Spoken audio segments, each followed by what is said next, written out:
Assalamualaikum warahmatullahi wabarakatuh. Saya Puspita Ramadhani dari kelas AB 2B ingin menjelaskan tentang teori permintaan. Teori permintaan menerangkan sifat dari permintaan pembeli untuk suatu komunitas barang dan jasa.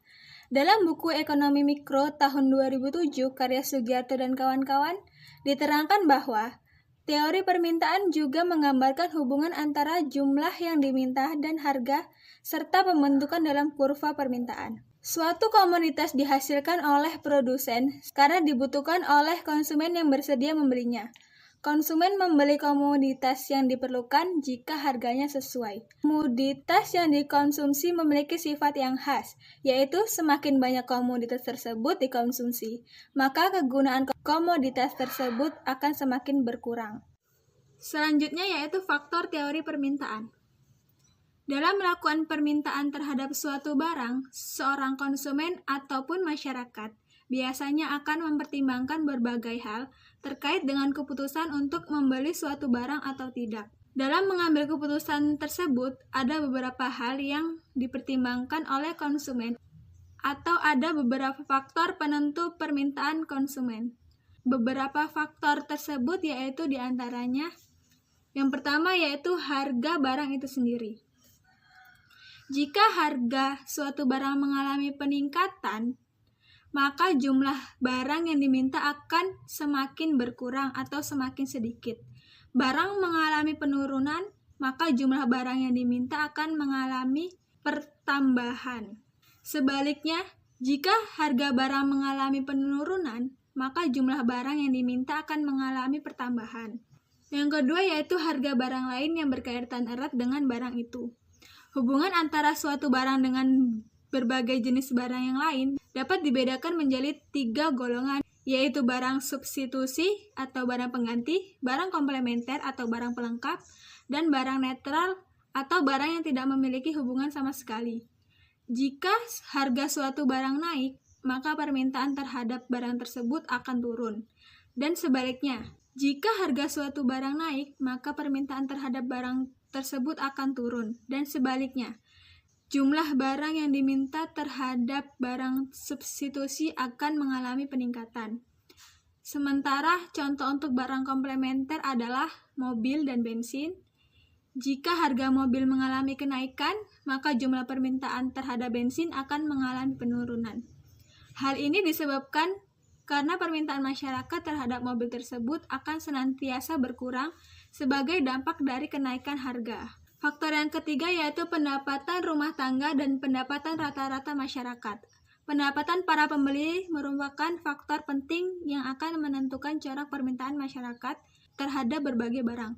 Ketika terjadi perubahan jumlah pendapatan yang diterima oleh masyarakat, maka akan berdampak pada jumlah barang yang akan dikonsumsi atau diminta atau barang yang akan dibeli.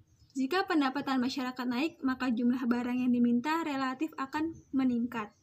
Akan tetapi, perubahan ini juga ditentukan oleh jenis-jenis barang yang akan dibeli tersebut. Adapun 4 golongan barang berdasarkan sifat perubahan permintaannya, yaitu barang inferior, barang esensial, barang normal, dan barang mewah. Faktor yang keempat yaitu corak distribusi pendapatan masyarakat. Besarnya jumlah pendapatan masyarakat tertentu akan menimbulkan corak permintaan masyarakat yang berbeda apabila corak pendapatan diubah distribusinya.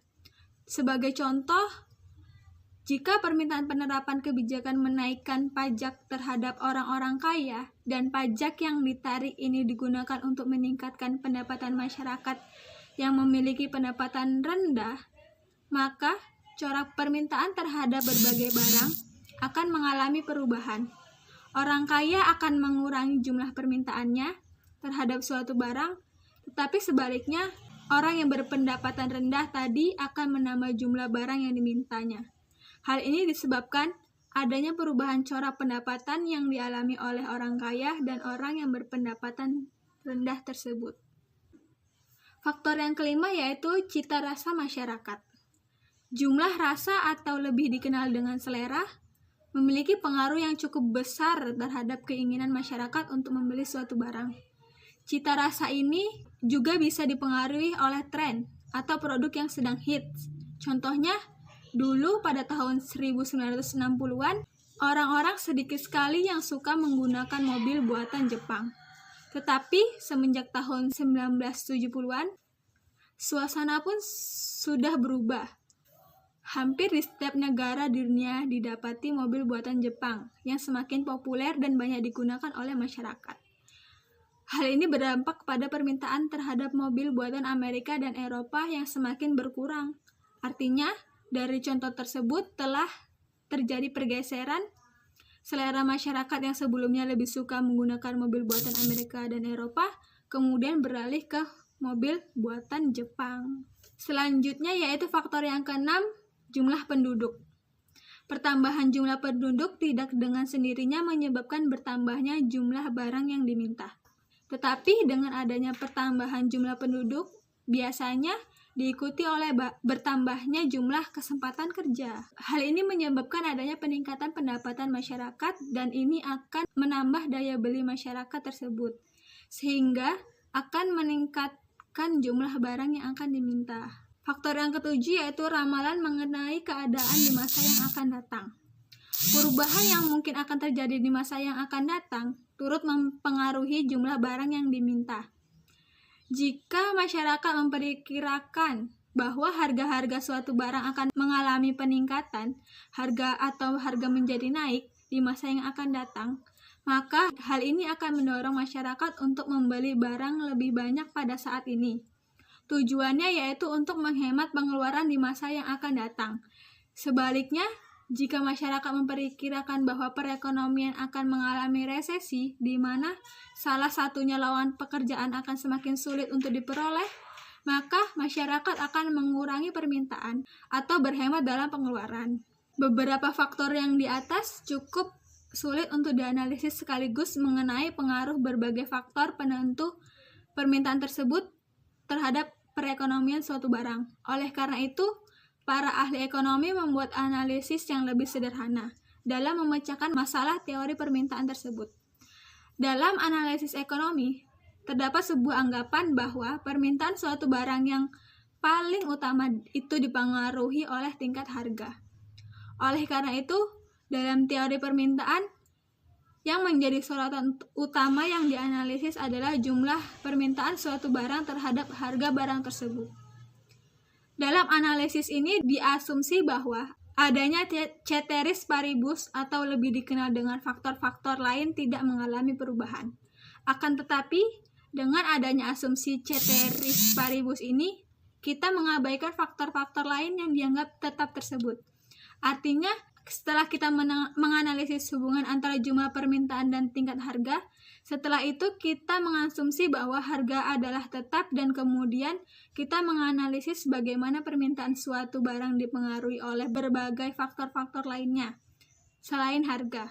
Oleh karena itu, dengan contoh tersebut kita akan mengetahui bahwa permintaan suatu barang akan berubah apabila misalnya cita rasa selera, pendapat atau harga barang-barang substitusi mengalami perubahan.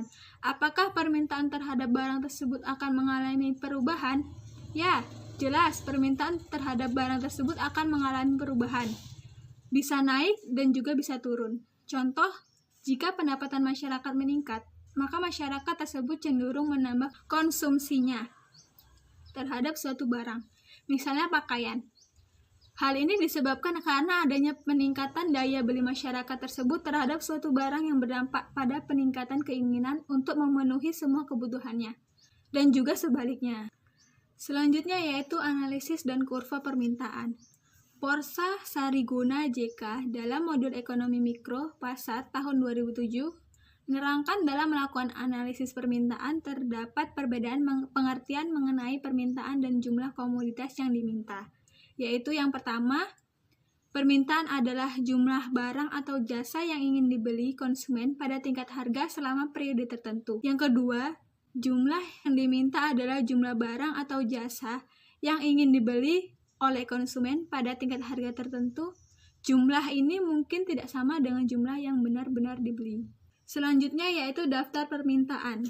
Daftar permintaan adalah suatu tabel yang memberikan gambaran dalam angka-angka tentang hubungan antara harga barang dengan jumlah barang yang diminta oleh masyarakat. Daftar tabel ini menunjukkan besarnya permintaan yang wujud atau yang terjadi pada berbagai tingkat harga. Berikut adalah contoh untuk daftar permintaan, yaitu daftar permintaan untuk pembelian durian. Selanjutnya, dengan menggunakan daftar permintaan tersebut, kita dapat membuat kurva permintaan.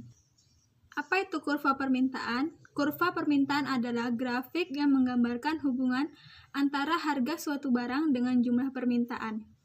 Jumlah permintaan di pasar adalah total semua barang permintaan pada berbagai tingkat harga.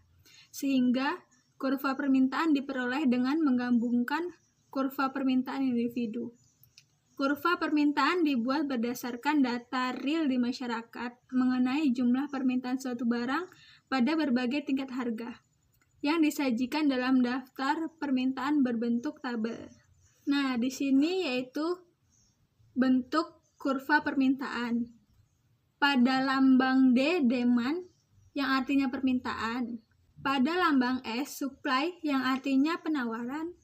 Dan pada lambang P atau price, yaitu artinya harga.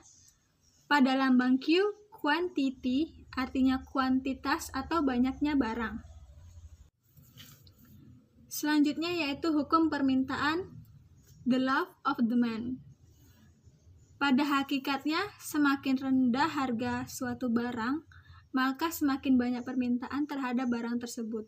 Sebaliknya, makin tinggi harga suatu barang, maka semakin sedikit permintaan terhadap barang tersebut. Dari hipotesa di atas dapat disimpulkan bahwa yang pertama, apabila harga suatu barang naik, maka pembeli akan mencari barang lain yang dapat digunakan sebagai pengganti barang tersebut. Dan sebaliknya, apabila barang tersebut turun, konsumen akan menambah pembelian terhadap barang tersebut. Yang kedua, kenaikan harga menyebabkan pendapatan real konsumen berkurang, sehingga memaksa konsumen mengurangi pembelian, terutama barang yang akan naik harganya. Demikian penjelasan dari saya mengenai teori permintaan. Assalamualaikum warahmatullahi wabarakatuh.